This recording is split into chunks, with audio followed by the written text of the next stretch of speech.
Bismillah walhamdulillah wassalatu wassalamu ala rasulillah wa ala alihi wa sahbihi wa mawalah. Subhanaka la ilma lana illa ma 'allamtana innaka antal alimul hakim wa la hawla wa la quwwata illa billahil aliyyil azim. Amma ba'd. Assalamualaikum warahmatullahi wabarakatuh. Pertama dan selama-lamanya kita panjatkan kesyukuran kita kepada Allah Subhanahu wa taala.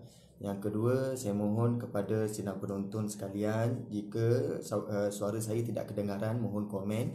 Dan jika suara saya jelas, mohon saudara pendengar yang dirahmati Allah sekalian, tuliskan di ruangan komen suara saya jelas.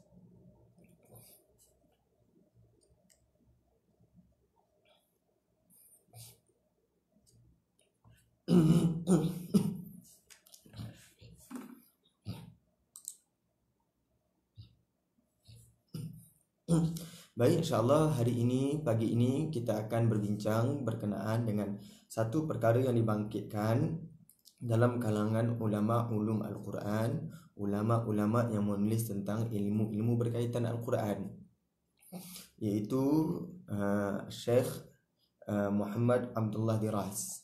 Dalam karya beliau, dalam kitab beliau An-Naba'ul Azim, Perkhabaran Agung. Buku ini telah pun diterjemah kepada bahasa Melayu oleh sahabat saya Ustaz Muhammad Hanif Ali ke dalam bahasa Melayu, cetakan Maqasid Institute, iaitu ditulis Perkhabaran Agung. Itu dalam terjemahan pada bahasa Melayu. Cuma pada pagi ini insya-Allah saya akan cuba mengemukakan beberapa jawapan beliau terhadap tuduhan-tuduhan terhadap Al-Quranul Karim, iaitu berkaitan dengan bahasa. Tetapi kita tak akan cerita tentang aspek bahasa dari sudut konten secara terperinci. Kita hanya sebutkan tentang teorinya sahaja. Jadi insya-Allah saya rasa perbincangan ini adalah perbincangan yang tidak berat. Kalau saya bincangkan secara perspektif bahasa secara mendalam, kita bongkarkan satu kalimah demi kalimah, itu barangkali ada kesukaran. Tambahan pula tidak ada pembentangan slide. Tetapi kali ini kita akan bincangkan sudut teori sastra, yang mana ulama sastra ataupun pakar sastra, mereka tidak boleh menafikan bahawa ketinggian bahasa Al-Quran itu melampaui batasan akal manusia. Maka hari ini kita akan bongkarkan apakah tuduhan mereka dan macam mana kita nak menjawab tuduhan-tuduhan tersebut dengan hujah yang jelas mudah-mudahan. Sebenarnya untuk kita jelaskan tentang masdariyatul Quran, Al-Quran itu daripada Allah Subhanahu wa taala, ada dua skop sekurang-kurangnya kita boleh bincangkan. Yang pertama, skop luaran, iaitu macam mana Rasulullah sallallahu alaihi wasallam menerima Al-Quran itu, dan ada disebut sebagai fenomenologi, kan, fenomena turunnya Al-Quran, yang mana antaranya Rasulullah sallallahu alaihi wasallam berpeluh-peluh ketika mendapatkan Al-Quran. Ada ketika Rasulullah sallallahu alaihi wasallam melaju-lajukan bacaan baginda untuk menghafal Al-Quran. Itu satu bentuk fenomena, dan itu kita katakan itu skop luaran. Itu skop luaran perbincangan tentang mukjizat Al-Quran ataupun masdariyatul Al-Quran, iaitu kita menyatakan bahawa Al-Quran ini betul-betul daripada Allah Subhanahu wa taala. Tetapi kali ini yang kita bakal bincangkan adalah pada skop dalaman.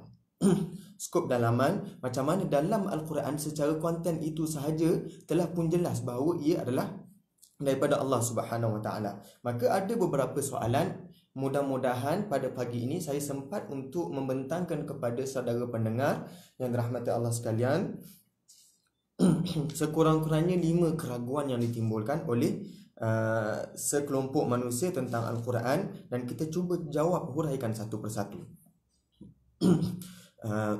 Baik, keraguan pertama, saudara fillah mungkin boleh tulis keraguan ini supaya rakan-rakan kita yang baru sahaja mengikuti kuliah kita ini, mereka akan tahu sebenarnya kita sedang berbincang tentang keraguan tentang apa.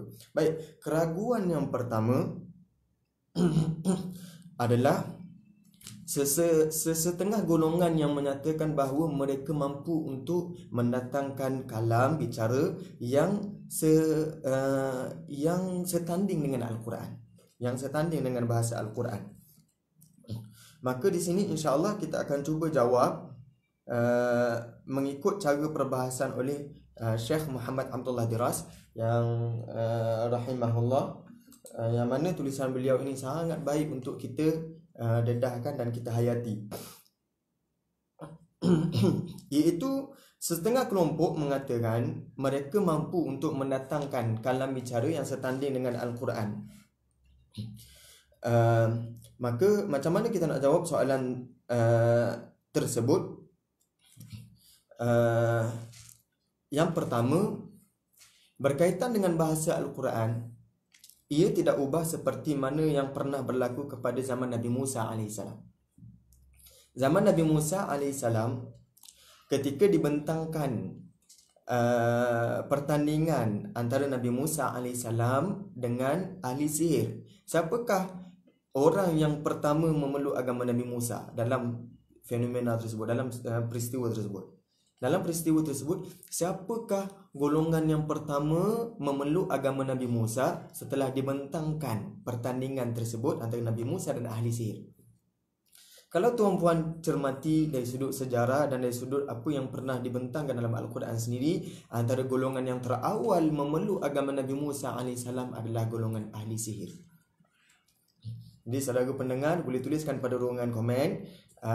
Perbincangan kita, keraguan pertama adalah mereka mendakwa mereka boleh datangkan kalam bicara setanding dengan Al-Quran, dan kita bawakan situasi yang hampir sama, iaitu situasi Nabi Musa berhadapan dengan golongan ahli sihir, dan golongan yang pertama memeluk agama Nabi Musa adalah golongan ahli sihir, dan mereka sedia untuk dihukum oleh Raja Firaun ketika itu. Maka situasi ini tidak ubah, tidak jauh beza dengan apa yang dibentangkan dalam Al-Quran secara bahasa. Maka golongan yang pertama sepatutnya untuk tunduk akur bahawa Al-Quran itu datang daripada Allah, bukan datang daripada Nabi, adalah ahli sastra ataupun golongan yang betul-betul faham bahasa Arab. Maka golongan ini jika mereka cuba untuk terus-menerus menyatakan mereka mampu untuk menghadirkan kalam bicara yang setanding dengan Al-Quran, maka kita seru kepada mereka, cuba datangkan ayat yang setanding dengan Al-Quran. Maka di sini secara sejarah sendiri ada beberapa kelompok, ada beberapa individu yang pernah mencuba untuk datangkan ayat setanding dengan Al-Quran. Sebagai contoh, 3 orang ini disebut oleh Syekh, 3 orang ini orang yang sangat terkehadapan dalam bidang sastra. Iaitu, kalau saudara filah pernah dengar nama ini, Ibnul Muqaffa. Ibnul Muqaffa.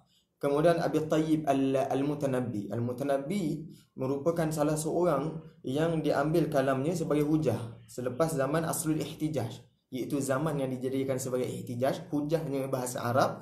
Ada satu zaman 150 tahun sebelum kedatangan Islam, sehinggalah 150 tahun selepas hijrah.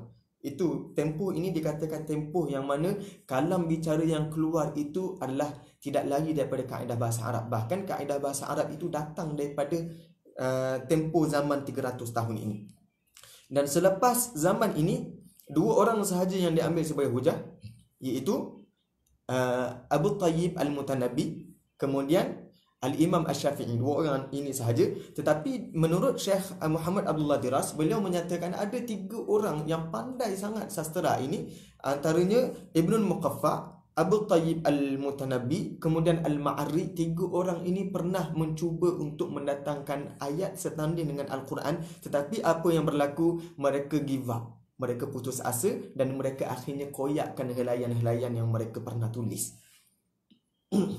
Dan 3 orang ni, kalau saudara filah sebut sahaja kepada ahli sastra yang pernah belajar sastra Arab, mereka kenal 3 orang ni, dan mereka akan katakan kalau 3 orang ini pun tidak mampu, apatah lagi orang lain. Itu contoh yang pertama. Contoh yang kedua yang disebut oleh Syekh Muhammad Abdullah Diras rahimahullah, iaitu ada juga golongan, kelompok yang mana mereka cuba datangkan ayat yang mereka sangkakan boleh menandingi Al-Quran dengan mereka datangkan peraturan yang baru, kerana mereka nak membawa ajaran-ajaran sesat mereka, dan mereka mendakwa ini bukan datang daripada kalam mereka, dan ini merupakan datang daripada Allah Subhanahu Wa Taala, dan mereka mendakwa mereka ini Nabi. Yang disebut di sini adalah golongan yang pertama, golongan Al-Qadiyaniyah dengan Al-Bahaiyah.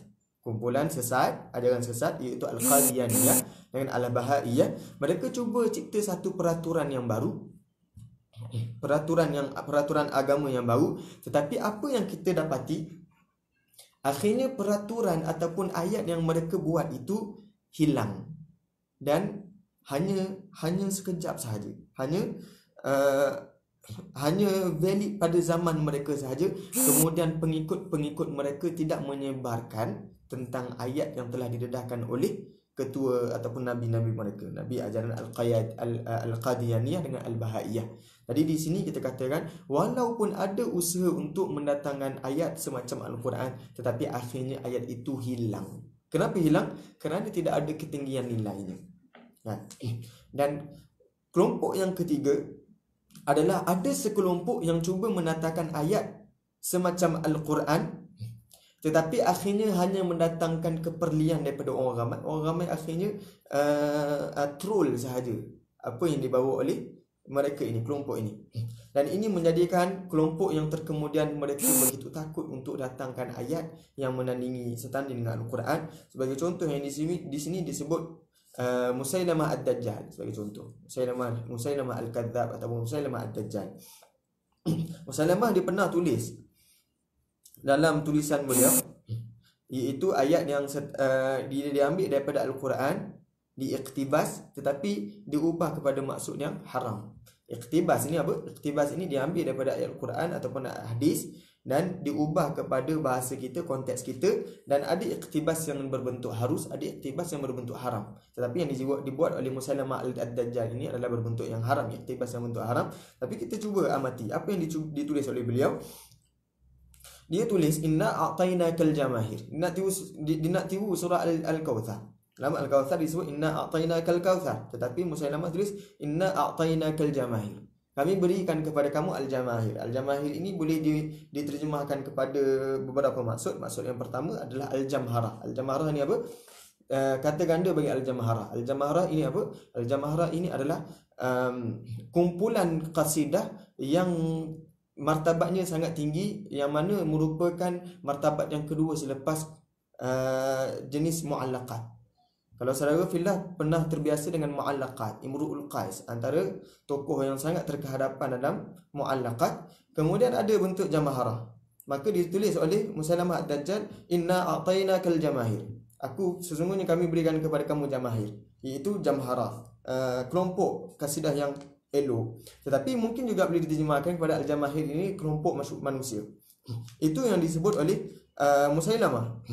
Kemudian diiktibas lagi, ditukar lagi ayat ini, fasalli li rabbika wajahir. Disebut sembahlah Allah salatlah untuk Tuhanmu, tidak dinyatakan siapakah Tuhan di sini, cuma wajahir, maka jaharkan, jelaskan salat itu.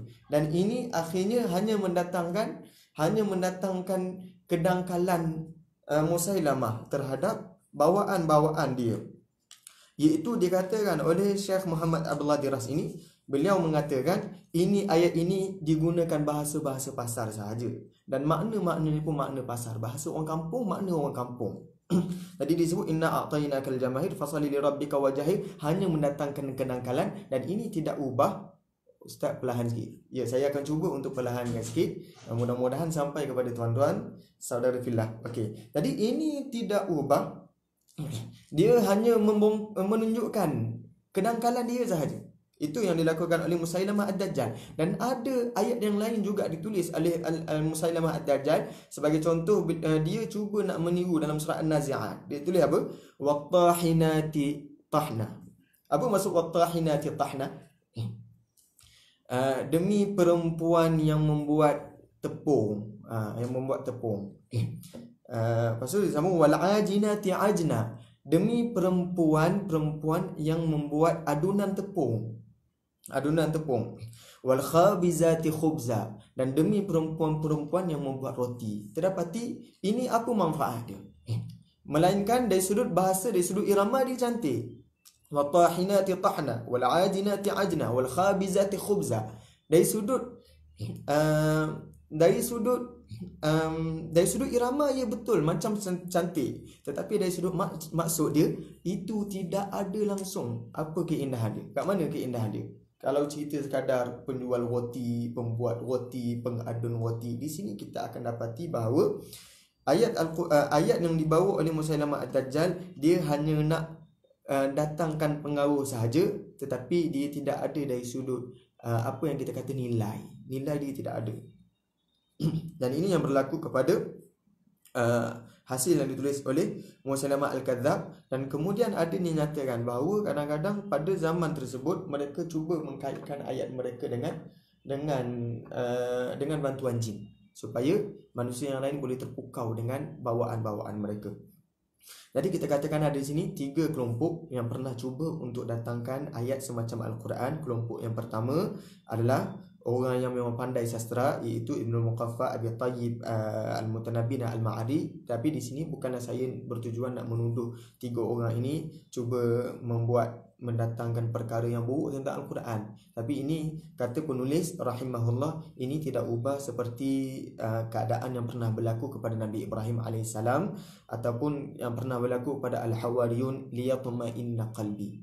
Mereka hanya nak dapatkan ketenteraman hati, kerana itu mereka cuba buat dan akhirnya mereka tidak mampu. Itu contoh yang pertama. Contoh yang kedua, iaitu yang pernah berlaku pada ajaran sesat Al-Qadiyaniyah, Al-Bahaiyah. Saudara fillah mungkin boleh tuliskan pada ruangan komen supaya kita boleh buat nota untuk saudara rakan-rakan kita yang lain. Kemudian bentuk yang ketiga adalah yang pernah dilakukan oleh Musailamah Ad-Dajjal, iaitu inna a'tainakal jamahir fasalli li rabbika wajahir. Kemudian juga watahinati tahna wal ajinati ajna wal khabizati khubza. Itu ayat itu tidak ada nilai pada sudut saintifik, tidak ada nilai pada sudut kefahaman ataupun pegangan, hanya memberi gambaran kepada kita tentang peniaga yang berada di tepi jalan dan sebagainya.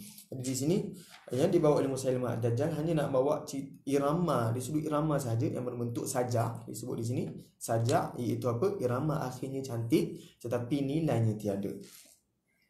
Ini antara cubaan-cubaan yang pernah dilakukan dari sudut sejarah.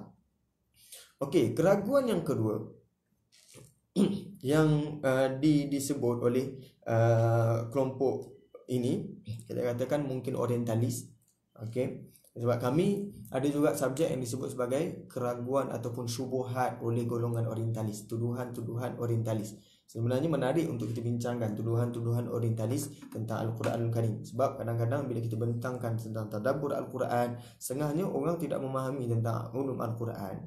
Macam mana surah itu disusun, nama surah itu siapa yang beri, bukankah nama surah itu, contoh dalam surah Al-Baqarah ada lagi Fustatul Quran, ada nama yang diberi oleh sahabat yang lain. Mereka mengatakan surah Al-Baqarah ini namanya Fustat. Nama yang lain bagi surah Al-Baqarah adalah Az-Zahra, bunga.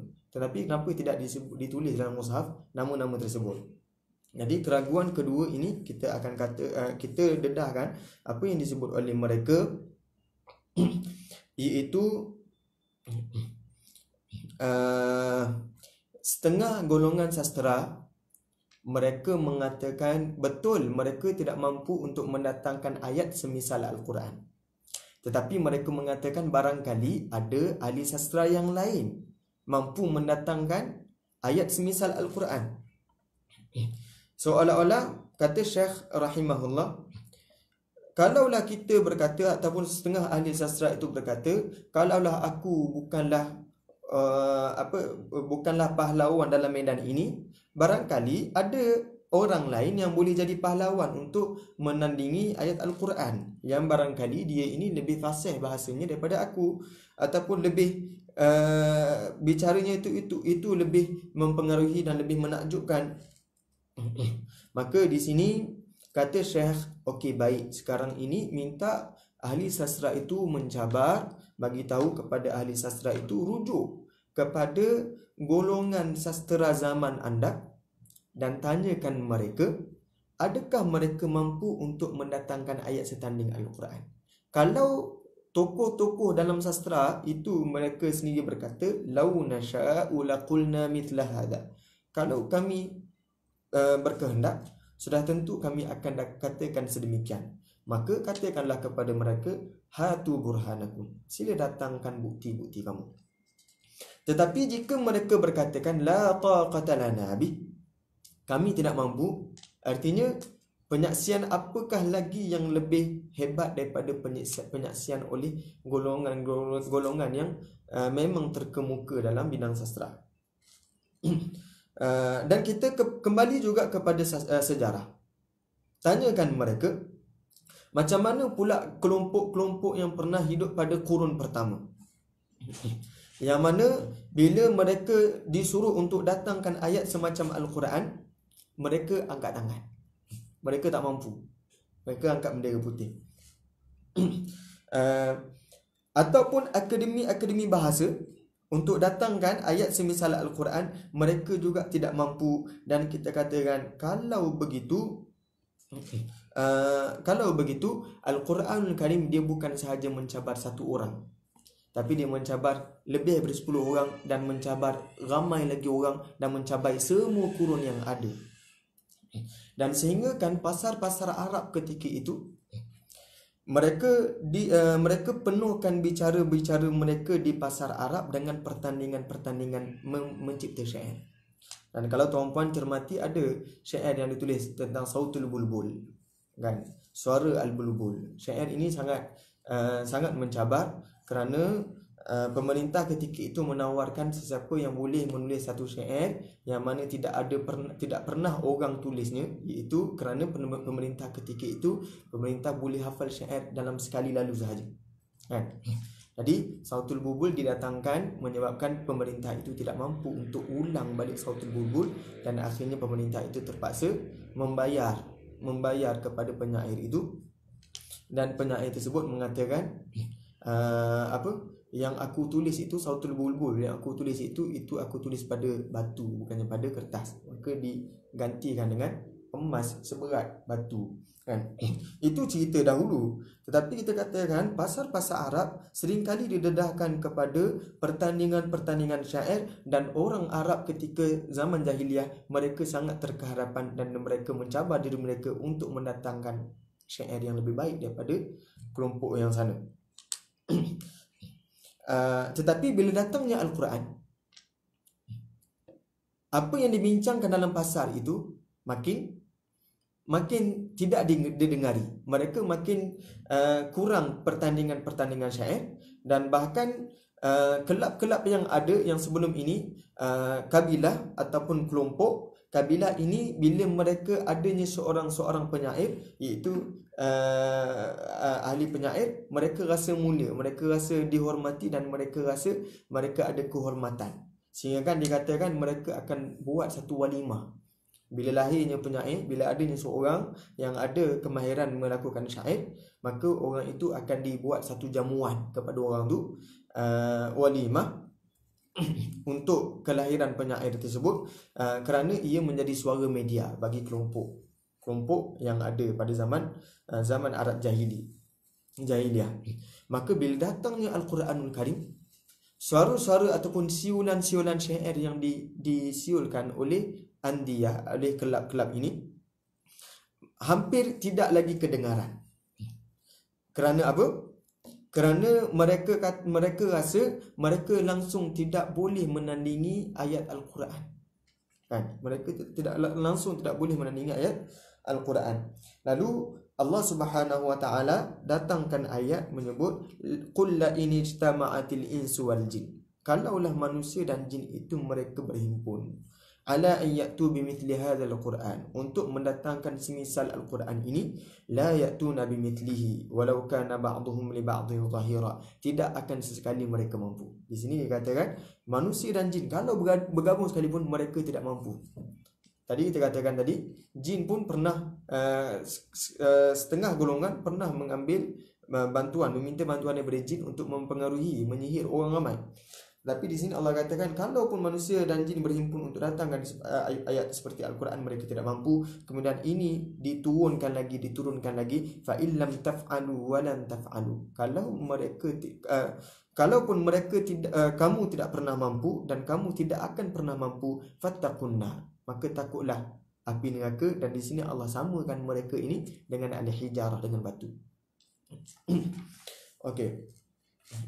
Di sini kita katakan pada zaman itu mereka tidak mampu untuk datangkan ayat setanding Al-Quran, sehingga pasar-pasar Arab yang asalnya dikumandangkan syair, adanya pertandingan syair, akhirnya makin hilang suasana itu kerana mereka yakin, begitu yakin mereka tidak mampu untuk datangkan ayat yang setanding dengan Al-Quran. Dan kurun itu telah pun berlalu, lalu bahasa ini dialihkan juga kepada golongan terkemudian. Tapi golongan yang terkemudian tidak lain dan tidak bukan mereka lebih lemah dari sudut bahasa dan mereka tidak ada kegairahan untuk datangkan syair. Sebab itu kalau kita selidiki sastra moden ataupun sastra klasik ni kita katakan pada kurun yang ke-19, kurun ke-18 itu klasik yang bukan sangat klasik, sebab ada lagi sastra yang jahili, sastra Islami, sastra zaman Abbasiyah, sastra zaman Andalusia, sastra zaman Umayyah. Itu sastra yang lebih lama daripada sastra yang kita katakan klasik.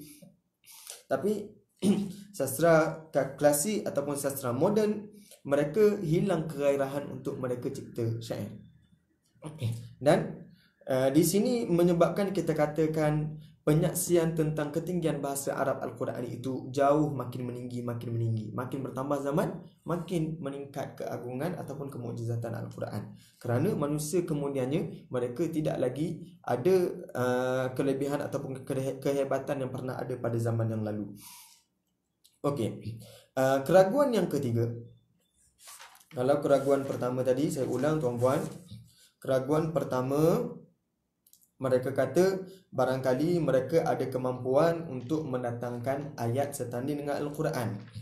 Okey, keraguan yang kedua, bila kita katakan betul mereka tidak langsung mampu untuk mendatangkan ayat yang setanding dengan Al-Quran, kita bagi mereka datangkan keraguan yang kedua. Ya, okey, kami akul, tetapi barangkali ada ahli lain yang lebih terkehadapan dalam hal ini, barangkali mereka mampu. Dan kita dedahkan juga mereka yang pernah didakwa mereka mampu itu pun tidak mampu untuk mendatangkan ayat setanding dengan Al-Quran. Maka mereka datangkan lagi dengan keraguan yang ketiga. Baik, kalau kita katakan Al-Quran, orang Arab tidak mampu untuk menandingi bahasa Al-Quran, barangkali ini disebabkan oleh satu bentuk yang dinamakan oleh ahli ulum Al-Quran, sarfah. Tuan-puan mungkin boleh tulis pada ruangan komen sarfah. Sa, ra, fa, ta marbutah. Apa itu sarfah? Sarfah iaitu mereka tidak ada sebab yang kukuh untuk mendatangkan ayat semisal Al-Quran. Tidak ada sebab. Itu dakwaan daripada sarfah. Dia ada dua bentuk. Sarfah ini ada dua bentuk. Bentuk yang pertama, mereka mengatakan aku tidak ada sebab untuk datangkan ayat semisal Al-Quran. Itu bentuk yang pertama daripada sarfah. Bentuk yang kedua daripada sarfah adalah sebab itu ada, tetapi mereka sentiasa disibukkan dengan perkara yang lain. Jadi dua dakwaan tentang sarfah. Yang pertama, tidak ada sebab yang kukuh untuk datangkan ayat semisal Al-Quran. Yang kedua, barangkali sebab itu ada, tetapi ada faktor luar yang mempengaruhi sehingga kan mereka tidak berkesempatan untuk datangkan ayat semisal Al-Quran. Untuk jawab soalan-soalan ini kita boleh jawab, kan? Sebab ini dakwaan ini pernah dikumandangkan oleh seorang tokoh dalam bahasa, iaitu An-Nazam. Nazam ni siapa? Nazam ini golongan Mu'tazilah. Tetapi pandangan Nazam ini sendiri tidak pernah disokong oleh pengikut-pengikut beliau. Antaranya Al-Jahiz. Al-Jahiz sendiri tidak pernah menyokong pandangan An-Nazam tentang sarfah ini, iaitu orang Arab tidak ada punca ataupun tidak ada sebab yang kukuh untuk datangkan ayat semisal Al-Quran. Yang kedua, mungkin ada penghalang luaran yang menyebabkan mereka tidak berkesempatan untuk datangkan Al-Quran. Okey, untuk bentuk yang pertama, untuk mengatakan mereka tidak ada sebab yang kuat untuk mendatangkan ayat semacam Al-Quran, macam mana kita nak jawab? Di sini Syekh rahimahullah menjawab, orang Arab mereka sangat bangga dengan bahasa Arab mereka.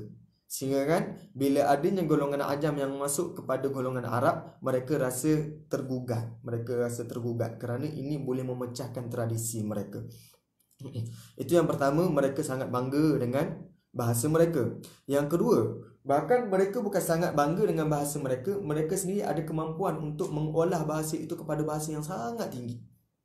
Sehingga kan kalau semangat mereka luntur, mereka boleh datangkan ayat semacam semangat itu, dan mereka boleh lagi tulis syair yang mengutuk orang, syair hijab, dan ada lagi syair yang lebih dahsyat daripada syair mengutuk orang, ada syair yang menyebut bahasa-bahasa yang lucah, contoh syair An-Naqaid kan, syair An-Naqaid. Ada lagi syair-syair yang lain, syair ghazal, syair yang menyatakan cinta mereka, ataupun syair tasbih. Syair-syair ini mereka sangat bangga dan mereka memiliki ketinggian bahasa pada hal itu.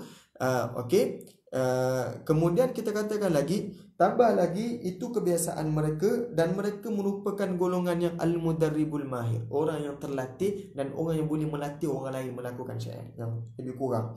Jadi apa pandangan anda jika anda sendiri ada kemahiran tertentu? Saya ada kemahiran untuk membaiki laptop sebagai contoh, tapi ada orang lain yang menyangkal kemahiran anda, mengatakan anda tidak pandai laptop, selama-lamanya anda tidak pandai laptop. Kalau anda pandai, cuba datangkan kemahiran anda melebihi kemahiran saya, contohnya kan. Di situ kita katakan dakwah cabaran dari sudut dakwah, cabaran dari sudut kemahiran yang sedia ada pada orang Arab. Maka kalau kita katakan di situ, itu berarti orang itu sangat ada sebab yang kuat untuk melawan balik cabaran ini. Seolah-olah kita katakan kamu ni boleh tulis syair, tapi kamu ni bodoh, tak boleh buat ayat Al-Quran. Jadi orang Arab sangat tercabar, dan orang Arab kalau tuan-puan biasa kenal dengan perangai mereka, mereka ini sangat pantang dicabar, sangat pantang dicabar. Dan apa lagi, tambahan lagi, perkara yang dicabar ini adalah berkaitan dengan pegangan etikat mereka. Maka ini lagilah mencabar usaha mereka, dan mereka tidak ada alasan yang lain untuk mengelak daripada menatakan ayat yang semisal Al-Quran. Ini bentuk yang pertama daripada sudut yang kita katakan sarfah. Bentuk yang kedua yang kita katakan, barangkali ada penghalang luaran yang menyebabkan mereka leka dengan urusan keluarga, leka dengan urusan perniagaan, menyebabkan mereka tidak berkesempatan untuk datangkan ayat semisal Al-Quran.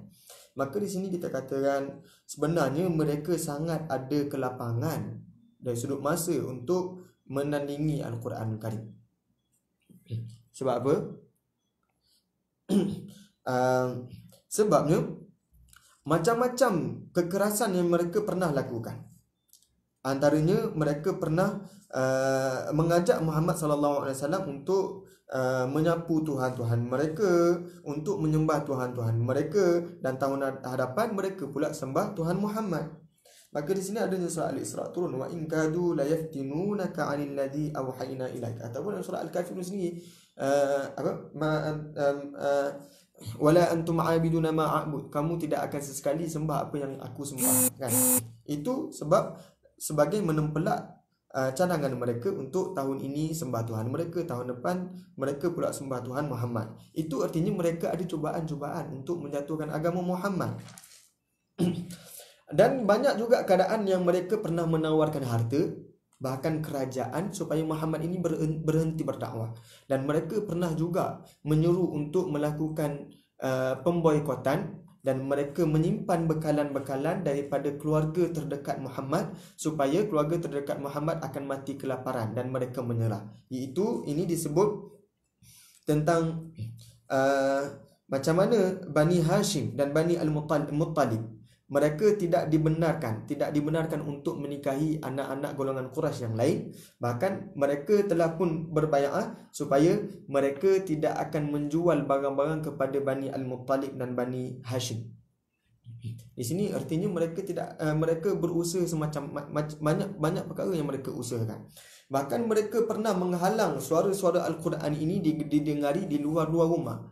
Dan sebagai contoh yang pernah berlaku kepada Abu Bakar radhiyallahu an, yang mana Abu Bakar dihalang untuk membaca Al-Quran di halaman rumahnya, kerana orang Arab Quraisy mereka bimbang kalau hati-hati anak-anak mereka, isteri-isteri mereka, dan hamba-hamba mereka ini mendengar bacaan Abu Bakar radhiyallahu an, mereka risau keluarga-keluarga mereka ini akan termakan fitnah yang dibawa oleh Abu Bakar. Fitnah di sini kita sebutkan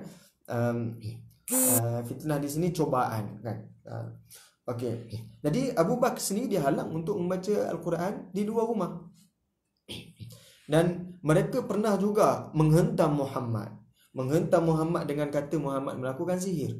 Muhammad ini gila. Supaya Muhammad ini berhenti daripada mendatangkan ayat Al-Quran. Dan bahkan mereka pernah merancang untuk menangkap Muhammad. Mereka pernah merancang untuk membunuh Muhammad. Dan mereka sendiri memulaukan, mengusir Muhammad SAW.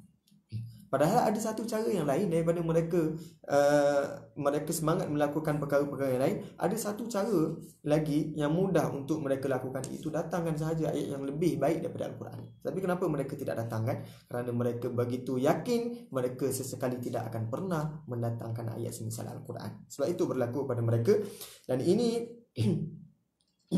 ini kita katakan pernah berlaku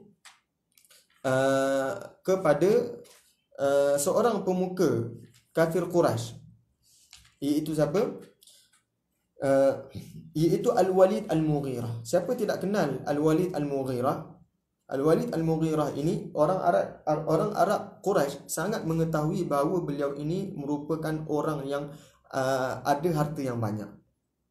Kemudian orang Arab Quraisy sendiri mengakui bahawa sebagaimana yang disebut oleh Al-Walid Al-Mughirah, fa wallahi, demi Allah, ma fiikum rajulun a'lamu minni bisyair. Tidak ada dalam kalangan kamu lelaki yang lebih mahir syair berbanding aku. Yang mana orang yang mahir dari sudut rajas, orang yang mahir dari sudut qasidah, orang yang boleh mengenal ini syair manusia dendangkan ke ataupun syair jin. Itu kehebatan Al-Walid Al-Mughirah. Dia boleh bezakan pula itu bukan kalam manusia ataupun syair manusia, barangkali ini syair daripada jin. Tapi kata Al-Walid Al-Mughirah, wallahi ma yushbihu alladhi yaquluhu syai'an min hadha. Wallahi, demi Allah, apa yang dibawa oleh Muhammad ini tidak pernah diperkatakan oleh seseorang pun. Wa wallahi, demi Allah, inna laqawlahu lahalawatun. Sebenarnya apa yang dibawa oleh Muhammad itu ada kemanisan yang tersendiri. Wa inna alaihi latalawa, dan adanya kelazatan kemanisan. Wa innahu lamunirun a'lah, yang mana di atasnya ada buahnya. Wa musyriqun asfuluh, yang mana di bawahnya itu ada pula akar yang kuat. Wa innahu la ya'lu wa la yu'la. Ayat Al-Quran yang dibawa oleh Muhammad, kata Al-Walid Al-Mughirah, ini adalah ayat yang tertinggi yang mana tidak boleh langsung ditandingi. Itu Al-Walid Al-Mughirah, orang yang sangat terkemuka dalam bidang bahasa Arab. Okey. Jadi kita katakan di sini, untuk kita katakan mereka tidak ada sebab, kita sudah jawab. Kemudian kita kata, untuk mereka katakan sebenarnya mereka seringkali dielakkan, diganggu dengan faktor luaran yang lain, iaitu adanya kesibukan dengan anak-anak, kesibukan dengan menguruskan harta. Sebenarnya mereka sendiri sangat kuat untuk menentang Muhammad sallallahu alaihi wasallam. Dan kita jawab ini sebenarnya mereka dah buat macam-macam untuk menghalang agama Nabi Muhammad. Dan kita perhatikan juga sebenarnya orang Arab Quraisy sendiri, mereka tidak pernah menghalang mana-mana orang mengikut mana-mana agama di rumah mereka sendiri. Ini disebut oleh Syekh, faqad qabilu minhum, mereka terima kalau ada sesiapa sahaja sembah Tuhan dia sendiri sebagaimana yang mereka suka. Tetapi bila Muhammad bawa ajaran baru, mereka sangat tergugah. Kenapa tidak berlaku kepada agama yang lain? Kenapa berlaku kepada agama Muhammad mereka begitu menentang? Padahal ada sahaja agama yang lain ataupun ada ajaran-ajaran yang kita katakan sesat pada zaman tersebut, mereka tidak pula pernah membantah.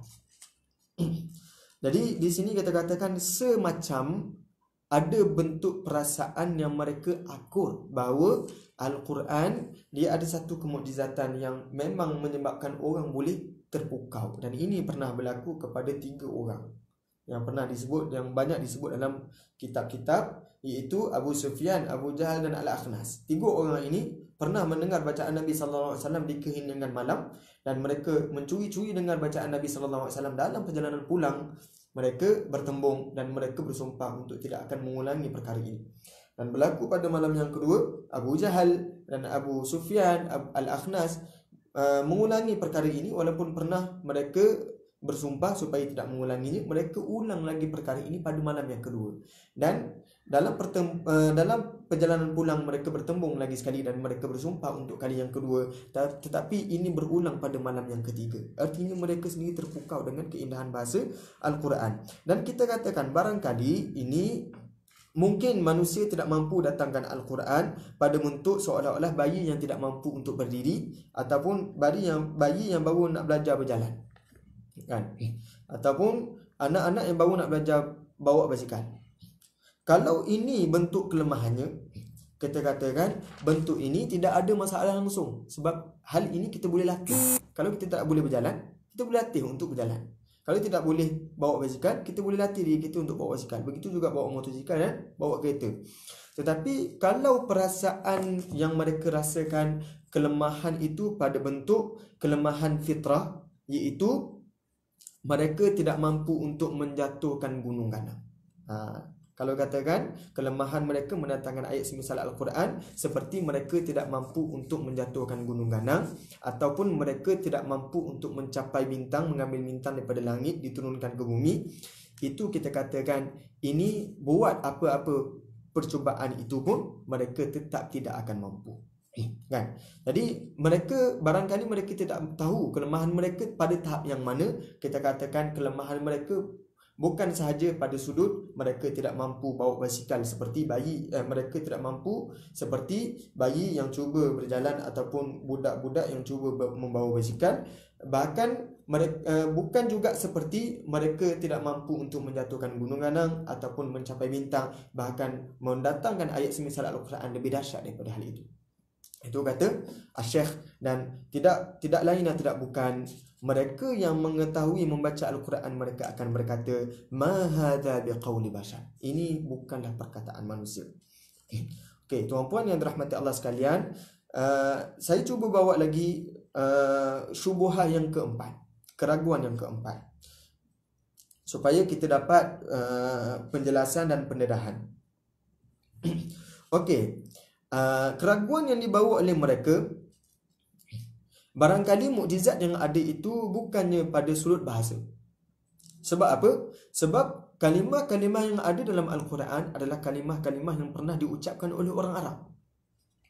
Kemudian dari sudut struktur ayat itu pun struktur yang tidak lagi daripada kaedah tarkib al-lughatil arabiyyah, kaedah yang ada dalam bahasa Arab. Maka kat mana mukjizat dari sudut bahasanya? Maka kita katakan di sini, Syekh jawab, kalau kita perhatikan, kita buat analogi yang lain, iaitu binaan bangunan. Binaan bangunan material yang sama, tetapi jika dikendalikan oleh bukan pakar, maka dia tidak jadi binaan yang cantik. Material yang sama bila dikendalikan oleh pakar, maka dia menjadi bangunan yang cantik. Sebab apa? Material itu disusun pada tempat ini, pada tempat ini, maka dia menjadi bangunan yang sangat kukuh. Dari sudut kekukuhan itu pun, walaupun material yang sama, kekukuhan bangunan tidak sama. Itu yang pertama. Walaupun bangunan itu kukuh, tetapi ada bentuk yang lain dari sudut kecantikan, dari sudut keindahan. Ada bangunan kotak saja tapi kukuh. Kalau berlaku bencana tak jatuh. Wallahu a'lam, kan? Siapa tahu. Tetapi dari sudut perhiasannya tak cantik pula. Jadi di sini Al-Quran mendatangkan susunan binaan ataupun susunan material kalimah-kalimah yang cantik, disusun pada tempat yang betul, dan dia mendatangkan keindahan yang sangat memukau. Bahkan ada keadaan tertentu bangunan yang kukuh tetapi tidak pula boleh melindungi penghuni daripada suasana panas ataupun musim sejuk. Kalau tuan-puan cermati dalam surah Al-Hijr, dinyatakan ada kelompok yang sangat terkehadapan dari sudut binaan bangunan, iaitu golongan Nabi Saleh alaihissalam, kaum Nabi Saleh alaihissalam. Mereka boleh buat rumah daripada Al-Hijr, daripada gunung ganang ataupun wadi, daripada lembah. Tapi di sini Al-Quranul Karim, dia mendatangkan susunan yang sangat cantik, material bahkan sangat cantik, dan hasilnya sangat memukau. Sehingga kan orang yang pernah mendatangkan binaan ayat yang sangat baik itu pun serenda ataupun give up, serah diri daripada mendatangkan ayat semacam Al-Quran. Dan menyebabkan hati yang tidak, orang setengah kelompok yang tidak faham ayat Al-Quran pun boleh terngiang-ngiang bacaan Al-Quran walaupun orang itu orang ajam. Kan? Sebagai contoh, pernah dilakukan kajian kepada satu tempat, diperdengarkan baca Al-Fatihah dan minta maklum balas daripada mereka. Mereka mengatakan ini dibawa satu suasana emosi yang berbeza, dan itu kita katakan ada satu bentuk mukjizat emosi. Tapi dari sudut mukjizat bahasa begitu. Dan kita katakan di sini, bila tidak ada seorang pun yang boleh mendatangkan ayat Al-Quran Karim semacam ayat yang semacam Al-Quran Al-Karim, ini menyebabkan ahli bahasa mereka sendiri berkata, wa illam taral hilal fasallim. Kalau kamu tidak pernah melihat al-hilal, bulan sabit, maka serah diri, fasallim. Serah diri kepada siapa? Li unasin ra'auhu bil absar. Serahkan diri anda kepada orang yang pernah tengok bulan sabit itu dengan mata mereka. Jadi dekat sini sama juga, kalau kita tidak pernah melihat keindahan itu, kita serahkan kepada ahlinya, dan ahli sendiri mengakui, maka tidak ada sebab untuk kita tidak mengakui. Begitu Al-Quran Karim, kita barangkali tidak mampu menghayati, membezakan apakah keindahan sesuatu yang ada dalam Al-Quran, keindahan bahasa yang ada dalam Al-Quran, maka serahkan kepada ahlinya. Kalau ahlinya itu sendiri akur bahawa ayat ini betul daripada Allah Subhanahu Wa Taala, ataupun mereka akur ayat ini bukan kalam bashar, kalam manusia, apatah lagi kita yang tidak ada kemampuan untuk mengamati dari sudut keindahan bahasa. Yang kelima, okey, baik, keraguan yang kelima ditunjukkan adalah keindahan bahasa Al-Quran barangkali bukan datang daripada Allah, barangkali ia datang daripada Muhammad. Ini sebab apa? Mereka sendiri mengakui bicara-bicara yang diungkapkan oleh Muhammad sallallahu alaihi wasallam itu adalah bicara yang tinggi. Sehingga kan kalau ahli hadis mereka mengatakan hadis yang ada dalam yang dikeluarkan oleh Nabi Muhammad sallallahu alaihi wasallam adalah jawami'ul kalim. Iaitu bahasa yang tinggi, lafaz sedikit, makna banyak. Double meaning. Double meaning. Jadi itu yang dikatakan oleh mereka.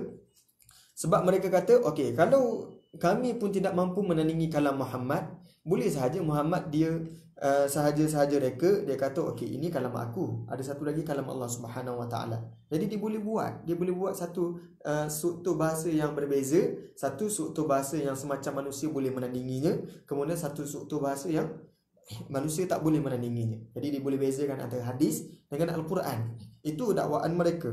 Maka macam mana kita nak katakan di sini? Yang pertama, untuk mengatakan Al-Quran itu kalam Muhammad sallallahu alaihi wasallam, walaupun mereka sendiri tidak menafikan Muhammad sallallahu alaihi wasallam memiliki ketinggian bahasa yang sangat indah. Barangkali itu datang daripada Muhammad, kata mereka. Jadi, kalau kita katakan itu datang daripada Muhammad, kita katakan kami tidak suruh anda mendatangkan ayat yang melebihi kehebatan daripada Al-Quran. Tapi kita andaikan juga sebagai satu perlombaan berlari, yang mana ada pemenang nombor 1, ada pemenang nombor 2. Pemenang nombor 1 di tempat yang mana, pemenang nombor 2 berada di tempat yang mana. Walaupun kadarnya jauh, tapi kita masih boleh mengatakan pemenang nombor 1 itu usaha yang dilakukan oleh manusia. Yang mana barangkali akan datang ada lagi pelomba yang lain boleh menandingi pelomba yang pernah mendapat tempat yang pertama. Tapi kita katakan ada pemenang nombor 2, ada pemenang nombor 3. Artinya itu masih lagi pada bulatan ataupun lingkungan manusia. Tapi kalaulah kita katakan ayat Al-Quran ada atau tidak pemenang nombor 2, walaupun Al-Quran pemenang nombor 1, ada atau tidak pemenang nombor 2. Di sini bahkan hadis Nabi SAW sendiri pun tidak mampu menandingi ayat Al-Quran. Maka muallif rahimahullah, penulis rahimahullah, beliau membuat satu analogi yang sangat cantik. Dia kata walaupun Muhammad SAW mendatangkan hadis yang sangat indah, iaitu adanya jawami'ul kalim, double meaning, kalimah sedikit tapi makna yang banyak, tapi ia tidak ubah seperti kereta yang ada di atas jalanan. Kita bandingkan kereta Honda dengan kereta Ferrari dari sudut kelajuan. sudah tentu kereta Honda sangat terkebelakang. Jadi beliau mengandaikan macam kereta Honda itu kalam manusia yang lain, tapi kalam Nabi SAW itu semacam kereta Ferrari. Pun begitu, kereta Ferrari itu tidak pernah langsung menandingi kelajuan kapal terbang. Maka kapal terbang itu seolah-olah, ini kita bukan katakan kita tashbihkan Al-Quran, tidak, tapi kita buat satu analogi seolah-olah Al-Quran itu pada tempat kapal terbang, yang mana Ferrari selaju macam mana pun Ferrari tidak pernah boleh melintasi ataupun menandingi kapal terbang. Jauh sangat perbezaan dia. Sehingga kan kapal terbang itu juga pula dia berjalan di atas langit berbanding dengan Ferrari. Maka kata beliau rahimahullah, ini tidak ubah seperti itu. Bahkan kalau kita katakan Muhammad itu manusia yang Muhammad sendiri yang datangkan ayat Al-Quran, kita katakan di sini banyak juga keadaan tertentu adanya hadis yang berbentuk maudhu. Hadis yang berbentuk maudhu itu apa? Hadis yang direka-reka dan mereka menyandarkan hadis itu adalah daripada Nabi Muhammad SAW. Tetapi hadis maudhu itu dia susah kita nak bezakan kalau bukan sastra. Kerana apa? Kerana kita tidak tahu dari sudut isu periwayatan. Jadi perlu dicermati dari sudut periwayatan, maka boleh dibezakan antara hadis Nabawi dan hadis maudhu. Tetapi kata muallif rahimahullah, kalau seorang itu dia betul-betul ahli sastra, dia sebenarnya ada kemampuan untuk bezakan hadis Nabawi dengan hadis maudhu tanpa melihat pada sudut periwayatan. Sah ataupun tidak dakwaan ini, wallahu a'lam. Tapi beliau mengatakan kalau orang itu betul-betul pakar bahasa dari tanpa merujuk pada sudut periwayatan, mereka sendiri dah boleh bezakan hadis Nabawi dan hadis maudhu. Tapi kita manusia sendiri, kita sendiri kadang-kadang tersilap, ini hadis maudhu, ini hadis dhaif dengan hadis yang sahih. Dan bahkan hadis mauquf dengan hadis maqtu' seringkali juga terlihat semacam bentuknya hadis Nabawi. Artinya kalam yang diungkapkan oleh Nabi Muhammad SAW boleh sahaja diungkapkan oleh manusia yang lain, walaupun Muhammad itu SAW dari sudut sastranya jauh daripada orang lain. Tapi kita katakan ada pemenang nombor 2, ada pemenang nombor 3. Tetapi jika dibandingkan dengan ayat Al-Quran, jika ada ayat yang direka-reka tentang Al-Quran, sudah tentu kita sendiri, telinga kita sendiri tak sedap nak dengar. Kita dah sendiri boleh bezakan ini bukan ayat Al-Quran. Bahkan bila orang baca hadis, kita sendiri dah boleh nilai ini bukan ayat Al-Quran, ini barangkali hadis. Tapi dia bukan ayat Al-Quran. Kerana ayat Al-Quran dia bawa satu uslub, satu gaya bahasa yang luar biasa, yang mana orang kampung dalam kalangan Arab sini mereka boleh tahu itu bukan ayat Al-Quran. Itu wallahu taala alam pandangan beliau pada hal ini. Dan akhirnya beliau mengatakan laisa kamitslihi syai'un wa huwas samiul basir. Tidak ada yang sama seperti Al-Quranul Karim mana-mana pun, dan Allah taala ini wa huwas samiul basir. Allah taala ini maha mendengar dan maha melihat. Dan akhirnya barangkali ada syubhah yang keenam. Syubhah ni apa? Keraguan ataupun tuduhan yang keenam. Tuduhan yang keenam, baik, mereka mengatakan, ya, okey, kami akur orang Arab tidak boleh datangkan ayat semisal Al-Quran. Kemudian kami akur ahli sastra yang tinggi pun tidak boleh menandingi ayat Al-Quran. Dan kami akur bahawa ayat Al-Quran itu bukan Muhammad yang reka. Tapi barangkali apakah asrar ataupun sudut kemukjizatan Al-Quran yang ada sehingga dia betul-betul mukjizat? Maka penulis rahimahullah sendiri mengatakan sepatutnya soalan seperti itu tidak perlu dikemukakan. Kerana apa?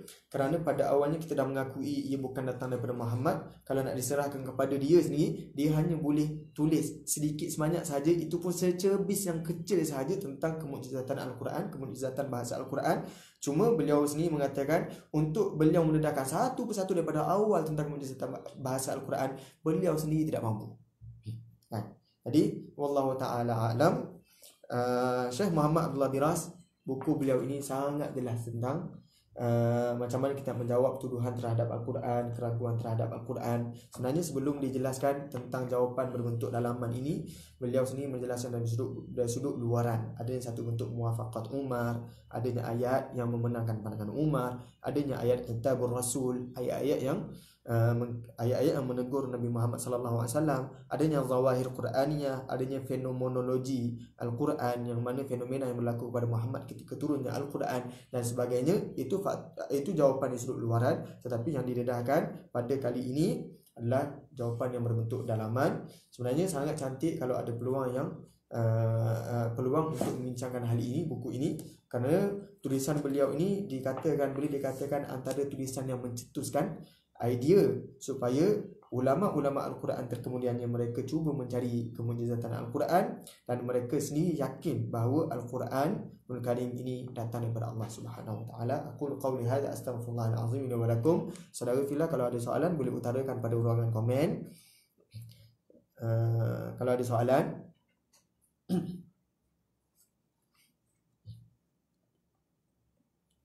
Wallahu taala alam. Assalamualaikum warahmatullahi wabarakatuh.